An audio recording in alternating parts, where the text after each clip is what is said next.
वाले को भी 1000 मिल रही है, 500 वाले को भी 1000 कर रहे हैं, 600 वाले को भी 1000 कर रहे हैं। तो इसमें जो ईपीएफओ के आईएएस या जो अधिकारी है उन्होंने जानबूझ के टाका मारा है और टाका मार के चोरी करी है 1000 रुपये में से। तो 1000 रुपये से जिनको भी कम, वृद्धजनों को मेरा नमस्कार। मैं मनोज सुराजी। लगातार 11 लाख की चेतावनी रंग ला रही है और लोग 10, 20, 50 लोगों से फॉर्म भरवाकर भिजवा रहे हैं। फॉर्म के साथ साथ बहुत सारी चीजें हो रही हैं, लेकिन उन सब से चीजों से करने से पहले, बहुत सारी बात करने से पहले मैं आपसे बात करना चाहता हूँ। मैं आपसे कहना चाहता हूँ कि सबसे पहले कविता के माध्यम से मैं बात करूंगा। धूप से बोला अंधेरा, तू है ये प्रमाण ला। धूप फिरे ये हंस के बोली, ज्यादा ना तू फड़फड़ा। तू जहाँ है मैं भला, आऊं ये कैसे तू बता। आ गई तो वजूद तेरा, पल में खाक हो गया। कौन लेगा फिर प्रमाण, जब वहाँ कुछ ना बचा। इसलिए चुपचाप रहकर ले अंधेरे तू मजा। ये मैंने कविता क्यों पढ़ी? ये कविता मैंने इसलिए पढ़ी कि लोग चैलेंज देते हैं, लोग चुनौती देते हैं और अंधेरा धूप को चुनौती दे रहा है कि भाई तू कहाँ है, ये प्रमाण दे, तेरी हैसियत क्या है, तेरी औकात क्या है। तो धूप ये हंस के बोल रही है कि मेरी हैसियत को चेक मत कर अंधेरे, अगर मैं आ गई तो तेरा तो समूल नाश ही हो जाएगा। जहाँ धूप होगी वहां अंधेरा होगा नहीं, और जब धूप आ जाएगी तो अंधेरा गायब हो जाएगा, और अंधेरा फिर किससे प्रमाण लेगा? इस देश की जनता, इस देश के वृद्धजन धूप है और ये सरकार अंधेरा है। ये सरकार वृद्धजनों को ना ललकारे, ये सरकार वृद्धजनों की स्टेमिना को चेक ना करे, ये सरकार वृद्धजनों की चेतावनी को हल्के में ना ले। क्योंकि अगर ये ज्यादा चैलेंज करेगी कि ला प्रमाण दे कि तू है भी कि नहीं, तो वो घर से बैठकर एक पत्र भी भेजेगा ना, तो इनका समूल नाश हो जाएगा।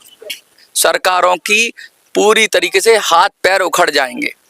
ये जो आईएएस ऑफिसर्स हैं जो शैतानियां करते हैं पेंशन के नाम पर, जो उल्टे सीधे नियम बनाते हैं, उस पर भी मैं बात करूंगा, नियम पर। लेकिन मैं कुछ ऐसे लोगों की भी बात करूंगा जो हमारे और आपके वृद्धजनों के बीच में से ही हैं। ऐसे लोग क्या कर रहे हैं? ऐसे लोग मुझे फोन कर रहे हैं, बहुत सारे लोग, 99% लोग मेरे समर्थन में है और मेरे को सपोर्ट कर रहे हैं और कह रहे हैं आप ठीक कर रहे हो। लेकिन 1% लोग जो छुटवैये नेता हैं या कोई छोटा मोटा ग्रुप चलाते हैं, ऐसे छिछोरे लोग उल्टा सीधा फोन करते हैं, और जब वो बात करते हैं तो उनके बात के लहजे से पता लग जाता है कि इनको ये आंदोलन पच नहीं रहा है। तो उनको जवाब कैसे दें, ये मैं आपसे पूछना चाहता हूँ। कभी मेरी आवाज रिकॉर्ड करने की कोशिश करेंगे, कभी पूछेंगे आपकी जाति क्या है, कभी पूछेंगे आपका धर्म क्या है, कभी पूछेंगे क्या आप पेंशनर्स हैं, कभी पूछेंगे आपका नाम क्या है। अरे भाई, अगर आप मेरे फोन पे फोन कर रहे हो तो मेरा नाम भी जानते हो, मेरी आइडेंटिटी भी जानते हो, मेरे बारे में भी जानते हो, मेरे नंबर के बारे में जानते हो, तभी आप मुझसे फोन कर रहे हो। आप क्या जानना चाहते हो कि मैं रोज सुबह कौन सा कोलगेट से ब्रश करता हूँ, दोपहर को कौन सा खाना खाता हूँ और शाम को कौन सा चैनल देखता हूँ? क्या ये देखना चाहते हो? भाई, इन सब में ध्यान ना लगाओ, अपना काम करो। और तुम्हारी राजनीति अब खत्म हो चुकी है, तुम्हारा जो छुटवैयापन है वो खत्म हो चुका है।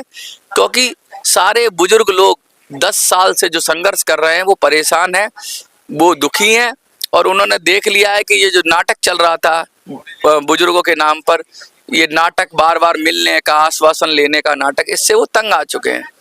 अब वो अपने मूड में है पेंशन के रूप में, और जो नेगेटिव एनर्जी हो रही है उसको ज्यादा नेगेटिव मत करो, क्योंकि शिव जी की अगर तीसरी आंख खुलती है तो विनाश होता है। कहीं ऐसा ना हो कि सरकार का संपूर्ण विनाश हो जाए। सरकार को वृद्धजनों का टेम्पो चेक नहीं करना चाहिए, उनके क्या बोलते हैं, उनकी पेशेंस को, उनके धैर्य की परीक्षा ना ले। और मैं बहुत सारे लोगों से ये कहना चाहूँगा, जो लोग मेरा समर्थन कर रहे हैं, मेरे को सहयोग कर रहे हैं, और मैं फॉर्म आपको भेजता हूँ, तो आप किसी को फॉर्म भेजते हैं तो साथ साथ प्राइम मिनिस्टर का एड्रेस भी भेजिए, जिससे वो प्राइम मिनिस्टर को फॉर्म भेजें। प्राइम मिनिस्टर के पास फॉर्म पहुंच रहे हैं और बड़ी संख्या में पहुंच रहे हैं, लेकिन कोई भी काम तब पूरा होता है जब उसको हम, जो हमने उद्देश्य बनाया, जो संकल्प बनाया, उससे बढ़कर करें। अगर 1000 फॉर्म पहुंचे तो नहीं मिलेगी पेंशन, 2000 फॉर्म पहुंचे तो नहीं मिलेगी पेंशन, 10,000 फॉर्म पहुंचे तो नहीं मिलेगी पेंशन, 1 लाख फॉर्म पहुंच गए तो सरकार सोचेगी पेंशन देने में, और 11 लाख पहुंच गए तो मैं इतना मुझे पूरा भरोसा, अगर 11 लाख फॉर्म पहुंचेंगे तो इसी सदन में, इसी बजट सेशन में, इसी बजट में सरकार अनाउंस करेगी ईपीएस 95 में पेंशन में बढ़ोतरी। अब कितनी होगी बढ़ोतरी, क्या होगी? कुछ लोग ज्ञानचंद भी आते हैं, एक ज्ञानचंद की बात करता हूं ऐसे।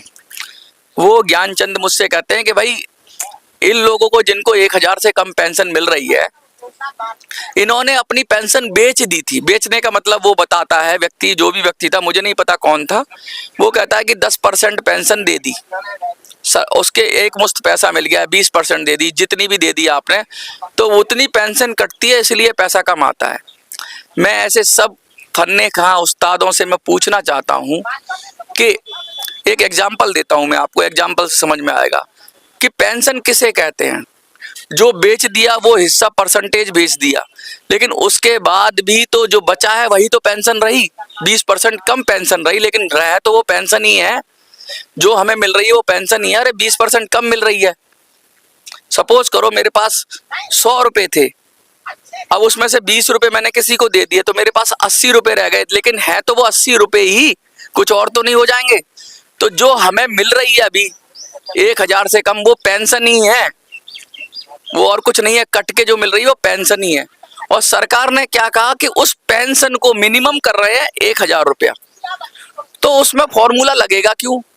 तो किसी फॉर्मूले से क्या मिनिमम 1000 किया है? उन्होंने तो ये कहा कितनी भी पेंशन हो आपकी, मिनिमम पेंशन का मतलब है आपकी 200 हो, 300 हो, 400 हो, 500 हो, 900 हो, 950 हो या 1000 हो, हम उसको सॉरी 999 हो, हम उसको 1000 कर देंगे, सरकार ने ये कहा। तो आपको कितनी कट रही थी उससे मैटर नहीं, सरकार ने ये क्या कि जितनी मिल रही थी उसको 1000 करेंगे, क्योंकि 1000 एक उन्होंने सरकार ने ये कहा कि भाई मानवता के लिए या लोगों के लिए बिगर किसी फॉर्मूले के हम मिनिमम 1000 देंगे। तो 1000 से कम क्यों मिल रही है? मालूम है कम क्यों मिल रही है? कि ईपीएफओ टाका मार रहा है उसमें। जो 1000 आपको मिल रही थी ना, उसमें से ईपीएफओ मुझे लगता है टाका मार रहा है, मुझे लगता है ऐसा। ये वैसा ही है कि किसी के घर में बाढ़ आ जाए और राहत सामग्री भेजी जाए। सपोज करो आपके गांव में बाढ़ आ गई, बाढ़ आने के बाद अगर राहत सामग्री भेजी जा रही है, तो सरकार राहत सामग्री दे रही है 10 किलो। तो साहूकार आ जाए और बोले 10 किलो आपको राहत सामग्री नहीं मिलेगी, क्योंकि आपने मुझसे उधार लिया था, इसलिए से 5 किलो राहत सामग्री काट के मुझे दे दो, पहले मैं अपना वसूल करूंगा, फिर आप राहत सामग्री लोगे। क्या ऐसा होता है? क्या ऐसा होता है? अरे राहत सामग्री सरकार ने साहूकार का कर्ज पटाने के लिए नहीं दी। कर्ज तो वो जिंदा रहेगा तब पटा लेगा आपका। पेंशन में कटौती तो वो जिंदा रहेगा तब कर लेगा। ये 1000 रुपए सरकार ने किस लिए दिए थे? ये 1000 रुपए मिनिमम पेंशन सरकार ने दी थी कि व्यक्ति जिंदा रह पाए। उसने कितना कटाया, कितना कट गया, उससे मतलब नहीं था, क्योंकि कोई फॉर्मूला ही नहीं है। 400 वाले को भी 1000 मिल रही है, 500 वाले को भी 1000 कर रहे हैं, 600 वाले को भी 1000 कर रहे हैं। तो इसमें जो ईपीएफओ के आईएएस या जो अधिकारी है, उन्होंने जानबूझ के टाका मारा है, और टाका मार के चोरी करी है 1000 रुपए में से। तो 1000 रुपए से जिनको भी कम पेंशन मिल रही थी, उनको सरकार ने कंपनसेट किया था, किसी फॉर्मूले के तहत नहीं दी। और कंपनसेशन में फॉर्मूला लगाकर उसे कम कर देना। अगर वो कह रहे हैं कि 10% 20% की पेंशन बेच दी थी इसलिए वो काट लेंगे, तो ये सीधा सीधा चीटिंग है। क्योंकि कंपनसेशन में जो आदमी को जिंदा रहने के लिए चीजें दी जाती है, राहत दी जाती है, उस राहत में से उधार चुकाया नहीं जाता, या उस राहत में से कमीशन नहीं खाया जाता, या उस राहत में से अपनी हिस्सेदारी नहीं खाई जाती। अगर ईपीएफओ खा रहा है तो एक गैर मानवतावादी काम कर रहा है और चीटिंग भी कर रहा है। और सरकार फिर ये कहे कि भाई जब स्टेटमेंट में उत्तर दे अपनी में, तो ये कहे कि भाई हम 1000 तो कर रहे हैं मिनिमम पेंशन, लेकिन इसमें से हम काट लेंगे। काट क्या लेंगे? तो मिनिमम पेंशन आपने 1000 नहीं की, फिर इसमें से काट लेंगे जितनी आपने पेंशन बेच दी। तो भैया काट ही लिया तो फिर 1000 की काय की राहत है? कोई राहत नहीं है। ये सवाल बड़ा गंभीर है, ये सवाल उठेगा और पूरे पुरजोर से पूछा जाएगा। और इसके कई तरीके हैं। देखिए, किसी भी चीज को आप कैसे लेते हो, कैसे सोचते हो, उसके कई मतलब होते हैं। ये जो सरकारें हैं ये अपने मतलब से परिभाषाएं गढ़ती हैं, अपने मतलब से मैथमेटिक्स सेट करती हैं। इनके यहाँ 2 और 2 22 भी हो सकता है, इनके यहाँ 2 और 2 4 भी हो सकता है। ये जिस चाहे ना खाता ना भाई, जो ईपीएफओ के नियम बनाए वही सही।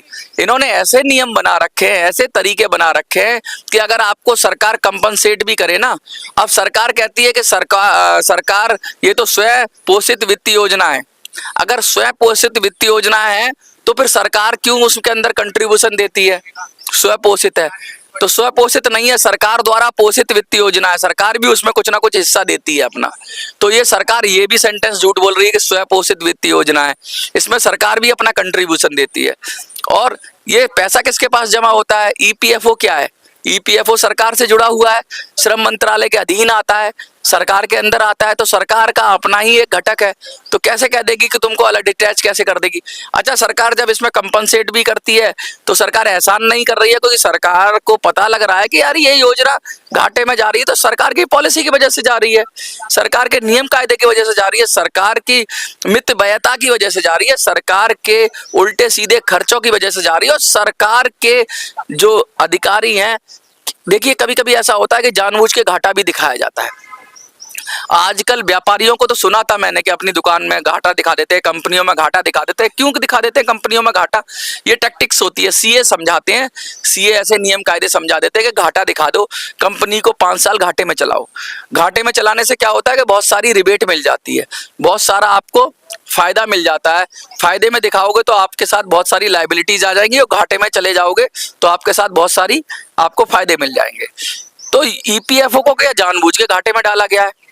क्योंकि जब कंट्रीब्यूशन देने वाले 7 करोड़, सीधा सीधा मोटी मोटी बात करो, कंट्रीब्यूशन देने वाले 7 करोड़ और लेने वाले 1 करोड़ से कम, तो घाटा कैसे होगा? 7 करोड़ लोग पैसा दे रहे हो जिस दुकान में, 7 करोड़ घरों से पैसा आ रहा हो और 1 करोड़ घरों को जा रहा हो, तो कैसे घाटे में आ जाएगा? मुझे बताओ। या तो ऐसा होता कि भाई 1 करोड़ लोगों को पेंशन देनी पड़ रही होती और 50 लाख लोग कंट्रीब्यूशन कर रहे होते, तब तो मुझे घाटा समझ में आता। घाटे की बात झूठी है। सफेद मोटी मोटी बात कहो कि 7 तरीके से तो पानी आ रहा है आपके घर में, 7 पाइपों से आ रहा है और 1 पाइप से जा रहा है, तो क्या होगा? इनपुट ज्यादा है, आउटपुट कम है। भाई आउटपुट कितने लोगों को हर महीने ही तो पेंशन में कटवा रहे होंगे? 7 करोड़ लोग, 7 करोड़ लोग से ज्यादा तो हर महीने पेंशन कटवा रहे होंगे। और किस अनुपात में कटवा रहे हैं? अभी कटवा रहे होंगे, जो उनका जमा हो रहा होगा ना पैसा, वो अभी के अनुसार जमा हो रहा होगा, अभी के अनुसार यानी ज्यादा में। जैसे अभी किसी की 3000 कट रहा होगा, किसी का 2500 कट रहा होगा, किसी का 2000 कट रहा होगा, किसी का 5000 कट रहा होगा, 15000 तक की बात हो रही है। तो जो कंट्रीब्यूशन है, तो जितना पैसा जमा हो रहा होगा वो तो ज्यादा ही हो रहा होगा। पहले तो कम जमा हुआ था, 7500 से भी कम था, तो उस समय तो लिमिट भी थी, और तो उस समय पहले पैसा कम जमा हुआ था, अब ज्यादा हो रहा है। और जो पेंशन मिल रही है वो पुराने पैसे के अनुसार मिल रही है, तो पिछले पैसे के अनुसार मिल रही है। तो भैया घाटा कैसे है? ये कौन सा नियम है जो घाटे में बना देता है? ये कौन सा अर्थशास्त्र है? मुझे समझ में ना आता। ये सारे मैथ्स के नियम मुझे समझ में नहीं आते। इन्होंने मैथ्स की भी ऐसी तैसी कर दी, इन्होंने अकाउंटेंसी के प्रिंसिपल की भी ऐसी तैसी कर दी। ये सारे देश की जनता को मूर्ख समझ रहे हैं। ये सोच रहे हैं कि 7 करोड़ लोग पैसे दें और 1 करोड़ लोगों को तुम पैसा दो हर महीने, और उसके बाद भी तुम कहो कि हम 20 साल से घाटे में। तो भैया आप झूठ बोल रहे हो या हम बेवकूफ हैं? हम शिकारपुर से आए हैं, हम झुमरी तलैया से आए हैं क्या, या हम मूर्खनगर से आए हैं? हम इतने बेवकूफ नहीं है, पढ़े लिखे हम भी हैं।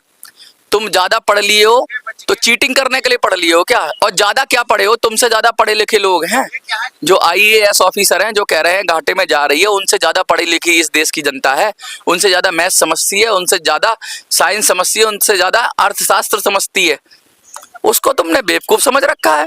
घाटे में जा रहे हो, काहे को घाटे में जा रहे हो? घाटे में तब जा सकते हो कि आपके खर्चे और हों, ईपीएफओ के खर्चे, पेंशन के अलावा और हों खर्चे। क्या करते हो भैया? ईपीएफओ के अधिकारी गोल्फ खेलते हो? ईपीएफओ के अधिकारी क्या विदेश यात्रा करते हो? क्या इतना बड़ा आपके पास मैन पावर है? क्या इतने बड़े एम्प्लॉइज हैं, उनकी सैलरी देनी पड़ती है? करते क्या हो वो तो बता दो। करते क्या हो? क्या सेमिनार करते हो? क्या करते हो? क्या आलू बोते हो? क्या धान बोते हो? क्या फसल मर जाती है तुम्हारी पैसे की? या फिर ऐसा तो नहीं है कहीं आप शेयर मार्केट में इन्वेस्ट कर देते हो हर्षद मेहता की तरह, जो शेयर मार्केट डूब जाए तो हमारे पैसे भी डूब जाएं, या फिर आप लोन पे उठा देते हो पैसे, या फिर नॉन परफॉर्मिंग असेट्स वाला पैसा हो जाता है कि मतलब आप एनपीए कर देते हो। एनपीए तो नहीं हो रहा ये पैसे का, मैं ये पूछना चाहता हूँ, क्योंकि घाटे में तभी जा सकता है जब एनपीए हो जाए, यानी कि ईपीएफओ जो पैसा पूंजी जमा हो रही है वो किसी को दे, किसी व्यापारी को दे या किसी पूंजीपति को दे और वो लौटाए ना, तो घाटा हो जाएगा। वरना कोई कारण नहीं है, क्योंकि इनपुट इतना आ रहा है आउटपुट इतना आ रहा है, तो घाटा हो जाएगा। तो या तो ये बोलो कि तुमने पैसे दिए कहाँ हैं हमारे, सवाल तो ये होना चाहिए। ये 11 लाख की चेतावनी को हल्के में ना ले, पीएमओ से मैं कहना चाहता हूँ ये 11 लाख की चेतावनी को हल्के में ना ले, क्योंकि इसके बाद 51 लाख का तमाचा भी आएगा। 51 लाख का तमाचा का मोटी मोटी बात ये कर रहा हूं मैं कि 51 लाख अभी तक तो हमें जो पेंशन ले रहे हैं उनको शामिल किया है, अब जो पेंशन में कंट्रीब्यूट कर रहे हैं उनको भी शामिल करेंगे हम, उसकी भी योजना है। मैं आज ये खुलासा इसलिए कर रहा हूं कि भाई 51 लाख का तमाचा कैसे मारेंगे। अब जो युवा लोग पेंशन में फंड में कंट्रीब्यूट कर रहे हैं, ईपीएफओ में कंट्रीब्यूट कर रहे हैं, वो लोग मुझे फोन कर रहे हैं, वो लोग मेरे से बात करना चाह रहे हैं, वो लोग मुझे फोन, कई लोगों का फोन आया कि मनोज भाई मेरे 5 साल रहेंगे सर्विस में, क्या मैं फॉर्म भर दूं। उनके भी दिल में अब दुविधा उत्पन्न हो गई है, उनके दिल में भी सरकार के जवाब से एक नेगेटिविटी फैल गई है, और ये नेगेटिविटी सरकार फैला रही है। सरकार लगातार ये जो नेगेटिविटी फैला रही है इसका जवाब उसको देना होगा, और पुरजोर तरीके से हम पूछेंगे कि भाई घाटा कहाँ हो रहा है, कैसे हो गया घाटा, 20 साल से लगातार घाटे में कैसे हो गए, कौन सा दीमक लग गया है जनता के पैसे में जो चाटे जा रहा है जनता के पैसे, कौन से चूहे खा गए। ये कोई अनाज का गोदाम तो है नहीं जो आप कह दोगे कि चूहे खा गए। ईपीएफओ के पैसे को अनाज के गोदाम से तो तुलना कर नहीं सकते आप, ना तो कोई अनाज का गोदाम है, ना कोई सड़ सकता है। पैसा है ये कैश, आजकल तो ऑनलाइन आता है, बैंक में आता है, डिजिटल मनी है, पैसा सीधा सीधा अकाउंट में कट रहा है, तो अकाउंट में दीमक तो लगा नहीं है। कोई फ्रॉड भी ईपीएफओ के साथ कोई फ्रॉड भी नहीं कर सकता कि भाई हमारा और आपका पैसा तो साइबर ठग लेगा। तो ईपीएफओ का पैसा कहाँ गया, और लगातार आ रहा है उसके बाद भी घाटे में, तो कर क्या रहा है ईपीएफओ। ईपीएफओ की कार्यकलापों का खुलासा तो होना ही चाहिए। सवाल हम पूछेंगे, सवाल हम लगातार पूछेंगे, और लगातार पूछना हमारे लिए इसलिए भी लाजमी है क्योंकि अब ये दुविधा बड़ी उत्पन्न हुई है। जब इन्होंने उत्तर दिया कि 20 साल से घाटे में ईपीएफओ, तो दिमाग घूम गया, भाई क्यों घाटे में है। और बहुत सारे लोग कहते हैं कि तुम कौन हो, तुम तो पेंशनर भी नहीं हो, ठीक है, तुम क्यों कर रहे हो। तो एक मर्ज की इलाज कराने के लिए क्या एक डॉक्टर को मरीज बनना होगा। अगर आप एक डॉक्टर के पास जाओगे तो डॉक्टर को पहले ये क्या अभी तुम टीबी के मरीज रहे हो तो टीबी का इलाज करेगा क्या वो। एक ड्राइवर को पहले क्या सवारी बनना पड़ेगा ड्राइवर बनने के लिए। लीडरशिप आप दिल से महसूस करते हो किसी भी चीज को, किसी भी बात को अगर आप समझते हो और मौलिक बात समझ रहे हो तो लीडरशिप, कोई एक बच्चा भी आपको लीडरशिप दे सकता है। क्योंकि आपके लोग तो बात उठाने में असमर्थ हो गए, उन्होंने तो मैदान, वो तो गोद में बैठ गए लोगों की जाके, उन्होंने तो सब कुछ सरेंडर कर दिया, उन्होंने तो हाथ जोड़ लिए, वो तो नेताओं की चमचागिरी में व्यस्त हो गए और उन्हीं के फार्मूले पढ़ के आ जाते हैं और हमें बताने लगते हैं।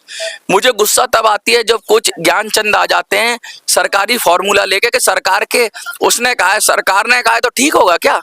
सरकार का अगर फार्मूला है, कोई आईएएस एसी में बैठ के कोई उल्टा सीधा फार्मूला बना देता है जो ना तो मैथ्स के नियमों पे खरा उतरता है, ना अकाउंटिंग के नियमों पे खरा उतरता है, ना ही मानवता के नियमों पे खरा उतरता है, तो ऐसे आईएएस का करें क्या हम कि ना खाता ना भाई, जो बाबू कहे वही सही। कोई आईएएस बाबू अगर कर देता है ऐसी बात तो क्या मान लेंगे उसकी बात? नहीं माननी चाहिए। इसी को कहते हैं सविनय अवज्ञा। हम विनय करके अवज्ञा कर रहे हैं। ये 11 लाख की जो चेतावनी है ये सविनय अवज्ञा आंदोलन है। सीधा सीधा हम कह रहे हैं कि ये आप चीटिंग कर रहे हो। देखो साफ साफ जब आप कह रहे हो कि हमने मिनिमम पेंशन 1000 कर दी तो हमारे अकाउंट में 800, 850, 900 रुपया क्यों आ रहा है। और मिनिमम पेंशन का मतलब आपने कंपनसेट किया, कोई फॉर्मूले से नहीं की, आपने हम लोगों को राहत दी है। हमें जो भी मिल रहा था वो 1000 हो जाना चाहिए। मोटी मोटी बात इसके किसी की समझ में आती है। मिनिमम पेंशन हमने 1000 कर दी क्योंकि इसमें ना कोई इफ ना कोई बट, कुछ नहीं लगा हुआ, सीधा सेंटेंस कहा है पीएमओ ने। तो इसकी मोटी मोटी बात है कि 1000 कर दी, यानी कि आप कुछ भी हो आपके साथ, आपने उधारी कटवाई हो, आपने कुछ कटवाई हो, आप हमसे 1000 रुपया ले जाओ जीने के लिए बगैर किसी फॉर्मूले के। तो ये ईपीएफओ क्या इसमें कोई फॉर्मूला लगा रहा है? जिस वजह से ये कट रही है। यानी मिनिमम पेंशन में भी टाका मार लिया, यानी राहत सामग्री में भी टाका मार लिया, यानी बेईमानी कर ली, सीधा सीधा चीटिंग कर ली राहत सामग्री में। अरे इनकम होती, कुछ मेहनत होती, उसमें काट लेते, जो सरकार से जो पेंशन होती उसे काट लेते, जो सरकार से राहत मिली उसको भी पेंशन समझ के काट लिया। पेंशन तो जो मिलनी थी, सरकार से राहत मिली, पेंशन में से तो आप काट ही रहे हो। 10% काटो, 15% काटो, जितनी पेंशन हमने ले ली या जितनी हमने बेच दी, आप कह रहे हो ना, पेंशन में से काटो, लेकिन राहत तो कंपनसेट कर रही है, 1000 पूरा कर देगी। सपोज करो मेरी 400 पेंशन है, उसमें से 100 काट ली, अब मेरी रह गई 300, तो 300 के बाद मुझे 700 की राहत मिलनी चाहिए सरकार से, 1000 पूरा हो जाएगा मेरा।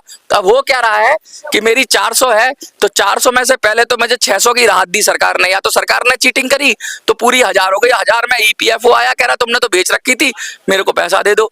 तो भैया पहले काटो ना, पहले काटो और कंपनसेट करा के पूरी 1000 करो। ये होती है मानवता। और जो बाद में काट रहे हो तो ये होती है चीटिंग, क्योंकि ये बाद में क्या काटा जा रहा है, राहत काटी जा रही है, राहत सामग्री काटी जा रही है, जो सरकार की तरफ से 1000 की राहत मिल रही है उसमें से आप कटिंग कर रहे हो। ये हमें ना सिखाओ।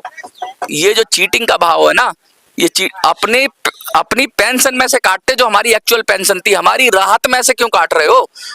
मैं फिर से समझाता हूं आपको, सरकार से जो 1000 की कंपनसेशन, 1000 मिनिमम पेंशन की राहत मिल रही है, ईपीएफओ उसमें से पैसा काट रहा है, और वो राहत भी फिक्स नहीं है जो काट ले, उसमें फॉर्मूला अप्लाई कर रहा है। फॉर्मूला अप्लाई करना चाहिए था पेंशन में, क्योंकि पेंशन में से कितना भी काट लेता तो हमें राहत तो अपने आप सरकार को उसी हिसाब से बढ़ानी पड़ती। पेंशन पहले हमारी होती 300 रुपया, और 300 में से अगर 10% 15% राहत काट लेता तो जितनी भी हो जाती 200 सवा 200, सरकार उसको पूरा करके 1000 करती। लेकिन क्या कर रहे हैं, ये चीटिंग कर रहा है। ये समझाना चाहता हूँ, ये सवाल पूछना चाहता हूँ। और जो वो बुद्धिजीवी हैं जो कहते हैं कि नहीं नहीं नहीं नहीं नहीं, वो उनका फॉर्मूला सही है, इसलिए आपने पेंशन बेची थी, आपने 10% 15% पेंशन लमसम में ले ली थी, इसलिए अब आपकी पेंशन इस राहत में से कटेगी। उनको शर्म आनी चाहिए। ऐसे लोगों को पानी में भिगो भिगो के, अब मैं शब्द तो नहीं बोलूंगा, उससे पिटाई करनी चाहिए उनकी, तब उनकी बुद्धि में जो ताले पड़ गए हैं ना वो सही होंगे। क्योंकि ये नियम ऐसे बना रखे हैं, चीटिंग वाले नियम है। ये पढ़ाई इसीलिए तो करते हैं आईएएस की, चीट करें जनता को। जनता तो भोली वाली है, सीधी सादी, उसको क्या पता। लेकिन नॉर्मल दृष्टिकोण से, नैतिक दृष्टिकोण से, नैतिक रूप से ये चीटिंग है। कानूनी रूप से, टेक्निकल रूप से ये सही कर रहे हैं, लेकिन नैतिक रूप से ये चीटिंग कर रहे हैं। कह रहे हैं 1000 दे रहे हैं और आ रही है 1000 से कम। बहुत सारा गुस्सा है, बहुत सारी बातें हैं, बहुत सारे विषय हैं, बहुत सारी बातें करनी है। लेकिन मैं ये चाहता हूं कि वीडियो ज्यादा से ज्यादा लोगों तक पहुंच जाए। आप देख रहे हो वीडियो, मैं चाहता हूं इस बार 1 लाख से ज्यादा लोग इसको समर्थन दें। और अब आपको देखिए 22 तारीख तक की डेडलाइन है, 22 तारीख तक सारे आपके जवाब प्रधानमंत्री को पहुंच जाने चाहिए। मैं प्रधानमंत्री जी का एड्रेस भी भेजता हूं। लोग कहते हैं क्या करना है, करना क्या है, मैं जो व्हाट्सएप पे आपको फॉर्म भेजता हूं उसका प्रिंट आउट निकालो, उसे भरो और प्रधानमंत्री के एड्रेस पे भेज दो। कुछ कहते हैं हमें भाषा नहीं पता हिंदी, तो भैया गूगल से ट्रांसलेशन देख लो और अपनी भाषा में भर लो, अंग्रेजी, हिंदी, पंजाबी, जो आपको आती है। जो रिक्त स्थान है, जो खाली स्थान है, जो ब्लैंक स्पेस है, उसमें अपनी भाषा में भर लो। जिनको हिंदी नहीं आती वो अंग्रेजी में भर दें, फॉर्म पीएमओ में एक्सेप्ट हो ही जाएगा। और अगर किसी के पास जवाब आना शुरू हो गया है पीएमओ की तरफ से, तो मुझे व्हाट्सएप पे मेरे नंबर पे वो जवाब जरूर भेज दे, जिससे मैं आगे की तैयारी करूं। क्योंकि हम छोड़ेंगे नहीं, क्योंकि अब इन्होंने पेंशनर को छेड़ा है, तो पेंशनर अब इनको छोड़ेंगे नहीं और इनको सबक सिखाकर मानेंगे। मैं और आप मिलेंगे, कंधे से कंधा मिलाएंगे और लॉजिकल बात करेंगे, ढंग की बात करेंगे, प्यार की बात करेंगे, नैतिक बात करेंगे, मानवतावादी बात करेंगे, तो जरूर ही हम इस बात पे सफल होंगे और हम अपना अधिकार हक लेकर रहेंगे और उन 7-8 करोड़ लोगों का भी हक और अधिकार दिलाएंगे जो इसमें कंट्रीब्यूट कर रहे हैं। अगला जो 51 लाख का तमाचा होगा वो उन लोगों के साथ होगा और वो बहुत तगड़ा तमाचा होगा। देखते रहिए मिनी संसद।